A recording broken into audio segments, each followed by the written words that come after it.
It's back and bigger than ever before. How's it going, guys? I'm Aaron from PhoneDog.com, and the second version of the Samsung Galaxy Note is finally here. This is the Note 2, and it's coming to the States in November on AT&T, Verizon, Sprint, T-Mobile, and US Cellular with 4G LTE connectivity, or in T-Mobile's case, HSPA+. This is the international version, and we're going to take a look in the full review. But first, special thanks to Best Buy Mobile for giving us devices like this and the Galaxy S3 and more for use in our One-Pod Bandit giveaway game. When you walk into Best Buy Mobile, you'll walk out working to help you set up your email, your web, your contacts. When this thing comes out, the S Pen and more at Best Buy Mobile. Let's take a look. Is this the ultimate device? Is this even better than the Galaxy S3? Or is the Galaxy S3 the device to go with, or perhaps the One X? We'll find out in the full review, which starts right now. In some ways, it looks like a Galaxy S3, but in other ways, it's redefining smartphones as we know it, or at least adding a new type of smartphone to the market. This is the Samsung Galaxy Note 2. This is the second iteration of the device that was announced last year at IFA. This one was announced this year at IFA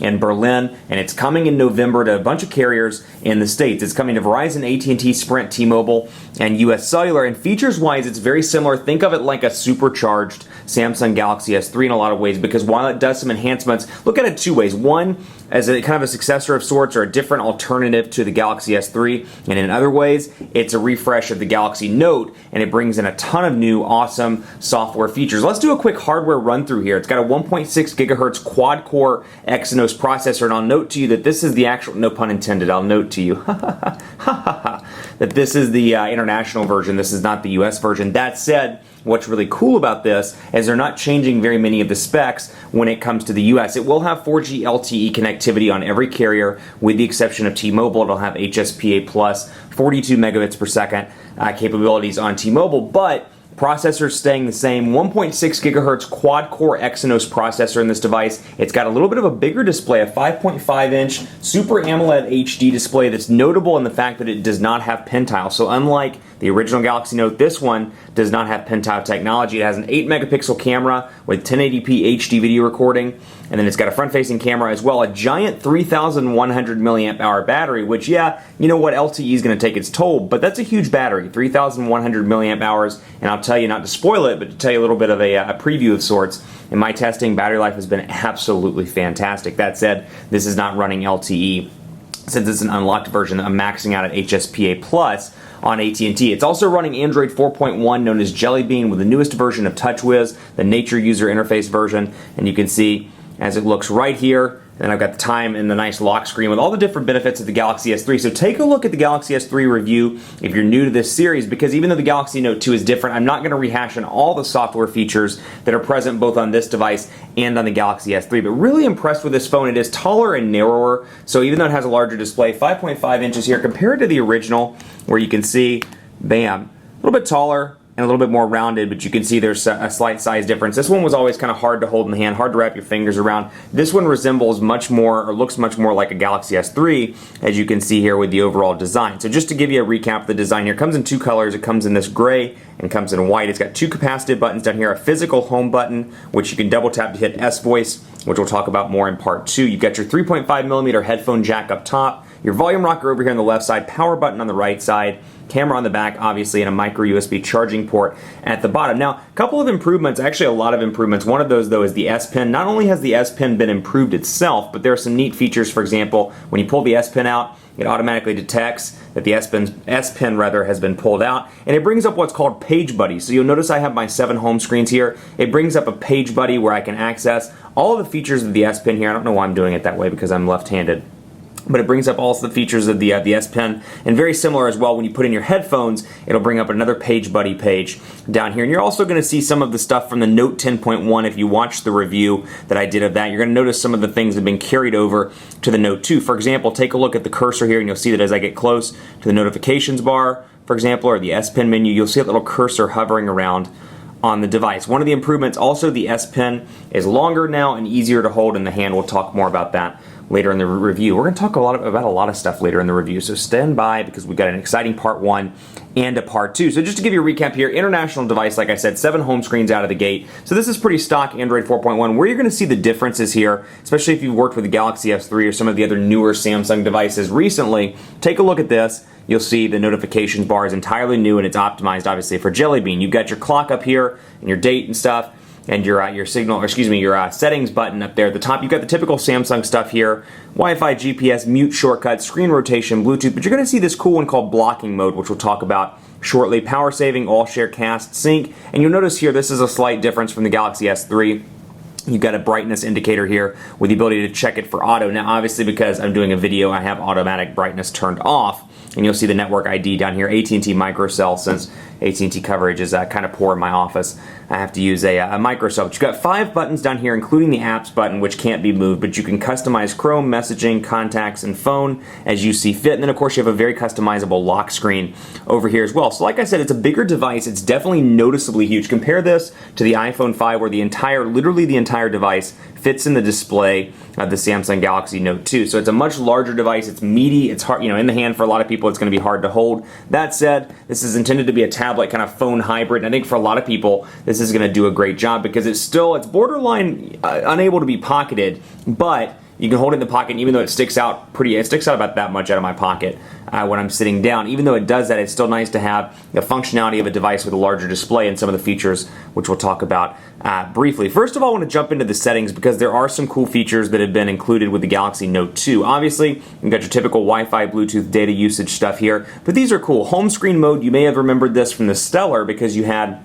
a basic mode and an easy mode. They were obviously marketing it towards first-time smartphone buyers. Well, that carries over, at least on the international version, to the Galaxy Note 2. You can see I can customize it and make it an easy mode over here as well, and customize it and make it for somebody that might be new to a smartphone, maybe somebody that has a hard time seeing. They buy this device for the size of the display because it's a little bit easier to work with, and they want it to be easy. I can see a certain use case for that. And then blocking mode down here, this is pretty useful as well. Think of this like Apple's Do Not Disturb. When this mode's enabled, notifications will be disabled. And of course, you can disable incoming calls when it's turned on, notifications, alarm, and timer, and then the LED indicator. And you can set it from, let's say, 10 p.m. to 7 a.m. I don't want anything to come through. And then you can do a loud contact. So if you have significant other, you have husband, wife, fiance, whatever the case may be, boyfriend, girlfriend, you can set those to go through along with family and other important calls from friends. And you can put those in the allowed contacts list below. So some nice customization there, and of course you can access that like I showed you a minute ago from the notifications bar and just easily turn that on and off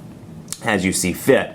Now down here, sound display, battery, and this is something we'll talk about in part 2. The battery has been exceptional on this device, 3,100 milliamp hour battery. Now granted, I am running HSPA Plus or HSPA or 3G depending on where I'm at in the city, but I will tell you, I've made this thing go to 28 to 29 hours and still have 18 or 17% left on the battery. It's impressive to say the least. This is the first device. I took this on a business trip last week to New York and was absolutely impressed with the battery life.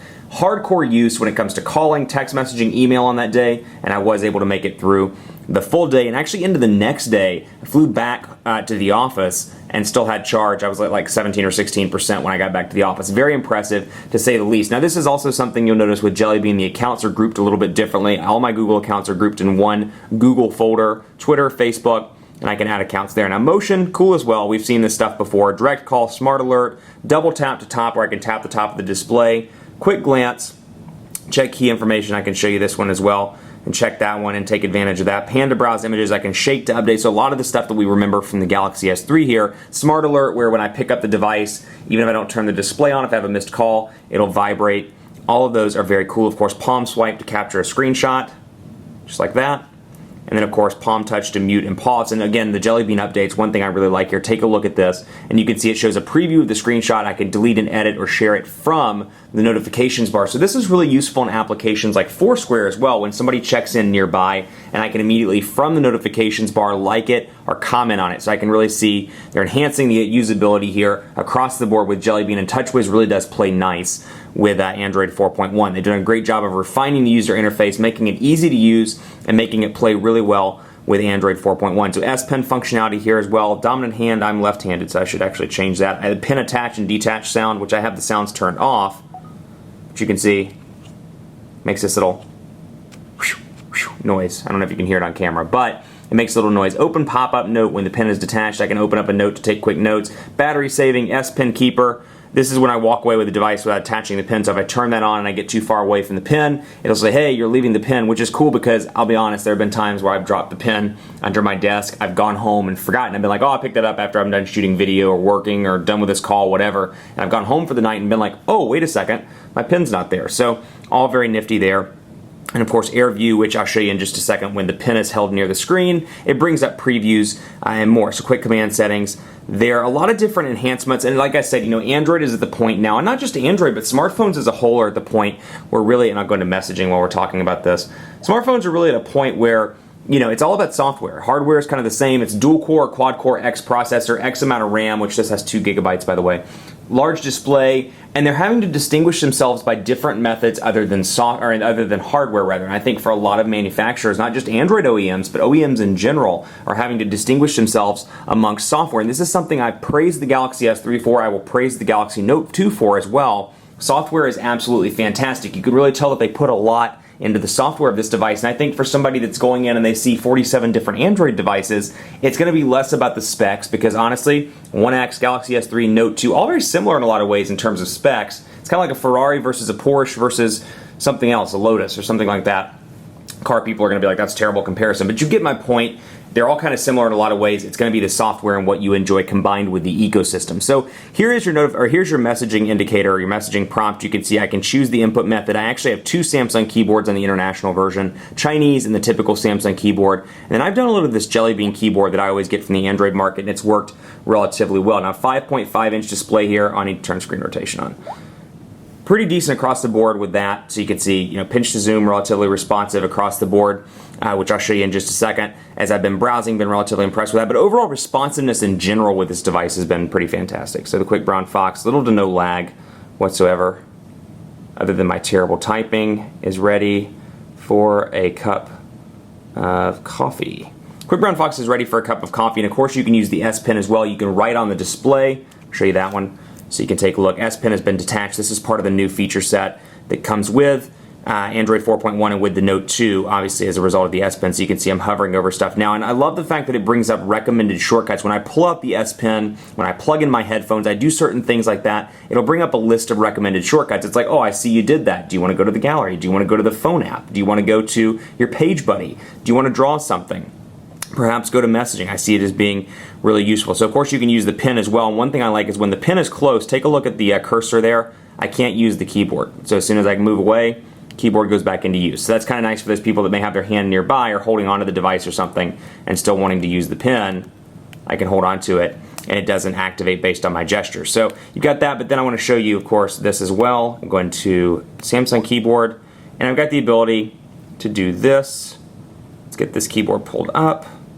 And I can say, hey there. And I can use, if I really wanted to, I can use the S Pen to compose messages and more. We'll talk more about the S Pen in part 2, including some nice feature bonuses that have come as a result of this pen, and we'll continue on in our browser and the hardware test in part 2. Stay tuned.